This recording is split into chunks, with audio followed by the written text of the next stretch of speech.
इच्छेदाना 2025 बच्चों के चेहरे पर मुस्कान, सामाजिक जागरूकता का संदेश।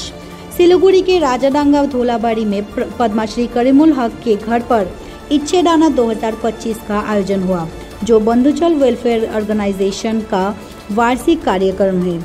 इस दिन बच्चों को नए कपड़े और खाना मिला। महिलाओं को सैनिटरी नैपकिन और सज सज्जा का सामान दिया गया। साथ ही छोटे छोटे हेल्थ चेकअप कैंप और कैंप में चश्मा, दांत और त्वचा से जुड़ी जांच और मुफ्त दवाई दी गई। चाय बागान के क्षेत्र में एंटी ट्रैफिकिंग का जागरूकता शिविर भी रखा गया। इस कार्यक्रम में संगठन के नेता और शहरी विशिष्ट व्यक्ति शामिल हुए, जो इस आयोजन को और जीवंत बनाते हैं। बंधुचल वेलफेयर ऑर्गेनाइजेशन के प्रेसिडेंट का कहना था, इच्छेदाना सिर्फ उत्सव नहीं बल्कि समाज के प्रति हमारा प्रतिज्ञा है, जिसे हम गांव-गांव तक पहुंचाते हैं। करीमुल हक ने कहा, पिछले 3 सालों से ये आयोजन हो रहा है। बच्चों के चेहरे पे खुशी देखकर गर्व होता है। आशा है और युवा आगे आएंगे। एक दिन का ये कार्यक्रम उत्सव, सेवा और सामाजिक जागरूकता का एक अनोखा संगम था। আমি বন্ধুচল ওয়েলফেয়ার অর্গানাইজেশন থেকে এসেছি, একজন সদস্য।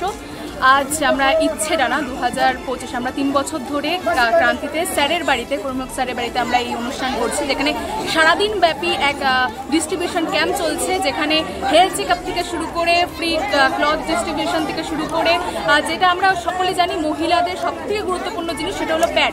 সেই প্যাড ডিস্ট্রিবিউশন এবং সাজাগোজার জন্য কিছু জিনিস আমরা তাদেরকে উপহার হিসেবে তুলে ধরছি, এবং তার পাশাপাশি যারা বাচ্চারা রয়েছেন তাদেরও খাবারের ব্যবস্থা করেছি আমরা। কতজনকে দিয়েছেন? হ্যাঁ, কতজনকে তুলে দিয়েছেন?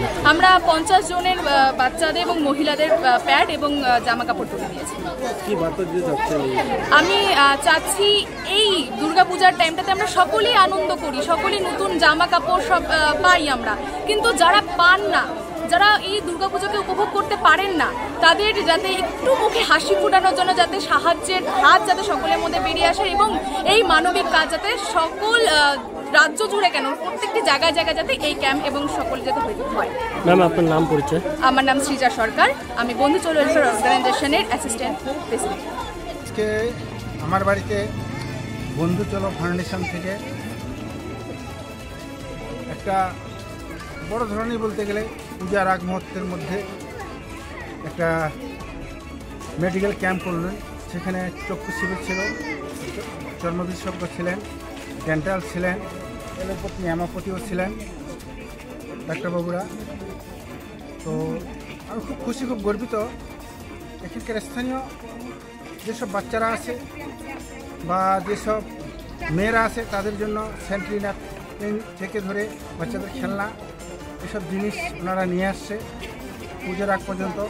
গ্রামে ওনারা আসে, যেটুকু মানুষের পাশে দাঁড়ায়, যতটুকু আনন্দ, এবং কিছু ভজনেরও ব্যবস্থা করছে। এখানে বেশ কিছু লোকের কেন প্রায় ভজনের ব্যবস্থা করা হয়েছে, 100 মতো সেটা চলছে। তা আমি চাই যে সংস্থাগুলো আপনারা যারা শহরে থাকেন, বিশেষ করে আপনারা যদি প্রার্থনাত এইসব গ্রামে এসে যদি অসহায় মানুষের পাশে দাঁড়ান, হয়তো প্রচুর মানুষ উপকৃত হবে। আজকে বন্ধুচল যে সংস্থারা, ওনারা যতটুকু পারছে গরিব মানুষের জন্য ডাক্তারবাবুদের নিয়ে আসলেন, এখানে দেখাইলেন, স্বাস্থ্য শিবির টিবির চোখের হলো, ভালোই হলো। তো আমি চাই আপনারাও শহরে যারা এইসব সংস্থা আসেন, বিভিন্ন চা বাগান বন্ধ আছে, গ্রাম আছে, আপনারাও এইসব কাজ যদি আপনারা করেন, হয়তো অনেক মানুষ উপকৃত হবে আর বন্ধুত্ব বাড়বে। তাই সবাইকে বলবো, আপনারা সবাই ভ্রাতৃত্ববোধের মধ্যে আমরা থাকবো। আগামী পূজার উপলক্ষে যতটুকু করলো আমি খুব খুশি, খুব গর্বিত, আনন্দিত। আর মিডিয়া ভাইকে বলবো, আপনারাও বিশেষ করে যেসব প্রচার করেন গ্রামের অসহায় মানুষের পাশে দাঁড়িয়ে, যে আপনারা প্রচার করেন, আপনাদের প্রচারের মাধ্যম দিয়ে কিন্তু শহরের মানুষ গ্রামের দিকে ছুটে যেন আসে এবং পাশে দাঁড়ায়। আমি এটাই বলবো আপনাদেরও। সবাইকে আমি ধন্যবাদ দিচ্ছি, আর বলার কিছু নেই এখানে। হ্যাঁ, তো ভালো থাকবেন, সুস্থ থাকবেন।